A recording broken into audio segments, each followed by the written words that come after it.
Because I know a lot of people in Michigan that are planning to vote for Trump, and they don't necessarily like him that much, and they don't necessarily agree with him. They're not racists and rednecks, they're actually pretty decent people. And so I wanted to sort of, after talking to a number of them, I wanted to write this. And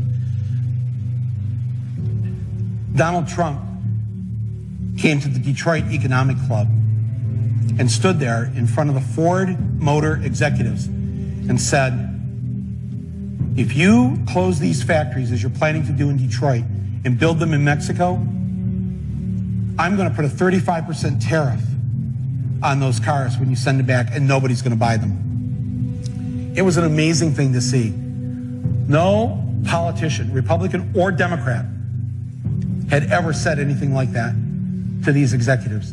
And it was music to the ears of people in Michigan and Ohio and Pennsylvania and Wisconsin, the Brexit states. You live here in Ohio, you know what I'm talking about. Whether Trump means it or not is kind of irrelevant, because he's saying the things to people who are hurting. And it's why every beaten down, nameless, forgotten working stiff who used to be part of what was called the middle class loves Trump. He is the human Molotov cocktail that they've been waiting for. The human hand grenade that they can legally throw into the system that stole their lives from them. And on November 8th, Election Day, although they lost their jobs, although they've been foreclosed on by the bank, next came the divorce, and now the wife and kids are gone, the car's been repoed, they haven't had a real vacation in years, they're stuck with the shitty Obamacare bronze plan where you can't even get a fucking Percocet. They've essentially lost everything they had, except one thing. The one thing that doesn't cost them a cent and is guaranteed to them by the American Constitution, the right to vote. They might be penniless, they might be homeless, they might be fucked over and fucked up. It doesn't matter, because it's equalized on that day. A millionaire has the same number of votes as the person without a job. One. And there's more of the former middle class than there are in the millionaire class.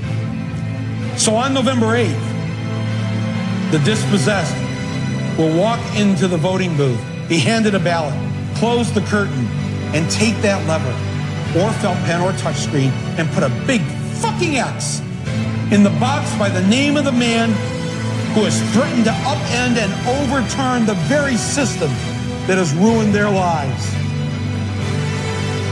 Donald J. Trump. They see that the elites who ruined their lives hate Trump. Corporate America hates Trump. Wall Street hates Trump. The career politicians hate Trump.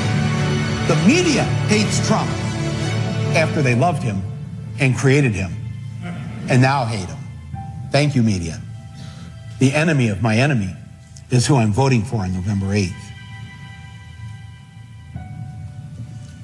Yes, on November 8th, you, Joe Blow, Steve Blow, Bob Blow, Billy Bob Blow, all the blows get to go and blow up the whole goddamn system, because it's your right. Trump's election is going to be the biggest fuck you ever recorded in human history. And it will feel good.